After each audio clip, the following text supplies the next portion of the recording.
দর্শক, এই মুহূর্তে আপনারা আমার হাতে দেখতেছেন একটা ক্রিমের মতো জৈব বালাইনাশক।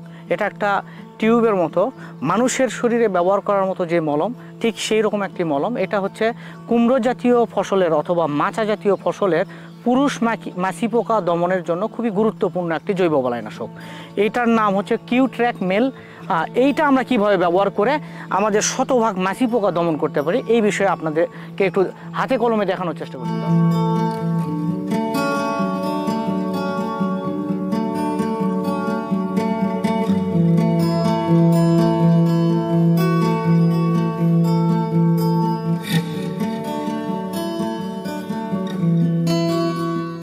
আমরা আপনাদেরকে দেখালাম যে হলুদ আঠালো ফাঁদের মাধ্যমে আমাদের যেগুলো ছোট পোকা, অর্থাৎ সাদামাছি, জাপ পোকা, থ্রিপস, মাইটস, এগুলো কিন্তু আমরা এখানে এই হলুদ আঠালো ফাঁদের মাধ্যমে আমরা কিন্তু আকৃষ্ট করে তাদেরকে দমন করতে পারি।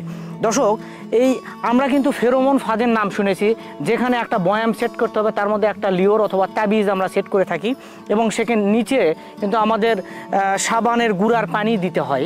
দর্শক, বিজ্ঞানীরা যে বিষয়টা আবিষ্কার করছে, এটা একটা কৃষকদের জন্য ঝামেলা।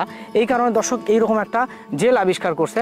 এই জেলটা জাস্ট এই যে আমাদের হলুদ ফাঁদ, এখানে যদি আমরা একটু করে যদি দেওয়া হয়, এইরকম যদি আমরা একটু 2 ফোঁটা করে এরকম করে দিয়ে দেই, এই যে এখানে আমাদের এই যে কিউলিওরের একটা গন্ধ দেওয়া আছে, যেটাকে পুরুষ মাছি পোকাকে আকৃষ্ট করবে, এবং এখানে অ্যামামেকটিন এক ধরনের কীটনাশক দেওয়া আছে। জাস্ট পোকা এর গন্ধতে এখানে চলে আসবে এবং এর ওপর যখনই পড়বে তখনই সাথে সাথে সে এখানে মারা যাবে।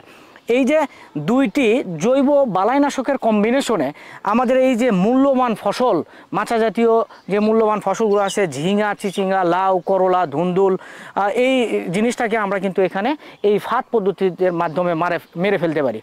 এতে করে কীটনাশক আপনার কম লাগতেছে, পরিবেশসম্মত জৈব বালাইনাশক ব্যবহার করতেছেন এবং নিরাপদ সবজি উৎপাদনের মাধ্যমে দেশের মানুষকে নিরাপদ সবজি উৎপাদন করে খাওয়ানো যাচ্ছে।